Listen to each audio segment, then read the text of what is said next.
For more on this, I'm joined by Tallat Azad, energy analyst and CEO of Storelectric in the UK. Welcome to the programme.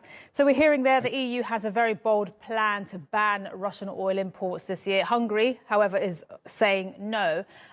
No unity, obviously, there from the EU members. But if the EU did completely get that unity and stop oil and gas from Russia, what would Europe do? Well, I think it's really important to understand that the likelihood that they can ban these imports in the time frame that they're saying is very, very unlikely. We're going to remain dependent upon that fuel. So what we have to do, not just in the EU, but pretty much countries around the world that are dependent upon these fossil fuels, is to get energy independence back. Now, there are technologies out there that can enable us to do that, but these technologies have to be utilized the right way. And I think my concern at the moment is we have some technologies, but they are not being used the right way. And so that time frame then, that's fascinating what you're mentioning there, energy independence and getting that technology. How long does that take then? Is that possibly by the end of the year when the EU is saying it wants to have that oil and gas ban? It's possible, yes. I mean, there are three elements that we have to look at. First of all, the renewable energy is, green energy, and that's really what we want to harness and exploit to the maximum extent that we can. But to be able to do that, we've got to address the intermittency and the volatility. We've got to also address the scale of the problem. There's no point in using a 5-megawatt battery to store a 1-gigawatt wind farm energy. And then thirdly, you need to also make sure that the actual grid that you're using is stable. Now, the instability becomes more worse as you start to deploy renewables, simply because you're starting to decommission fossil plants that provide the stability to the grid. So you need a technology that can address all three of these things, coupled with renewable energy. And that's basically the technology that Storelectric has developed. So we can provide the storage for hours, weeks, days, megawatts, up to gigawatts. But importantly, we can also provide stability to the grid, and that technology can be deployed right now.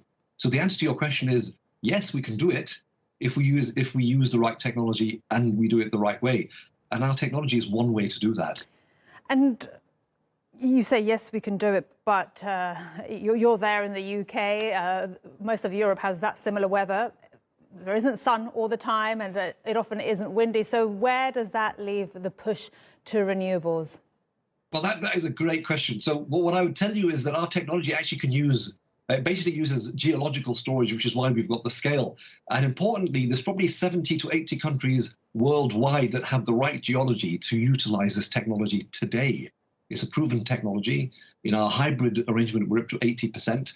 And actually, where you're sitting today in Turkey, Turkey also has the right geology. So we're talking to people in Spain, in Poland, of course, in the UK, in Saudi Arabia, in Thailand, also in Pakistan. So the technology is available today, it can be utilized today, but people have got to make those decisions. So the solution's there, but do we have the drive? Do we have the strategy? Do we have the commitment to do that? We should have, because this problem is not just a problem for the European Union. Climate issues are a problem worldwide. And so we've got to get on. Just to be very clear, so if there's no sun and no wind, can we still do what you're talking about and have the guarantee that that the lights won't go out in Europe? Yes, absolutely. Well, absolutely. So our technology basically is there to store renewable technology underground for hours, days, weeks. In fact, one of the caverns that we might use, underground caverns that we might use, we store that with hydrogen. Our solutions are also hydrogen ready. They actually could power a small town for a week. So the scale and the deployment of that technology is there right now. And this is what we're doing in the UK and other countries already today. All right. We will leave it there. Thank you so much. Tallat Azad from Storelectric in the UK. Thank you. Thank you.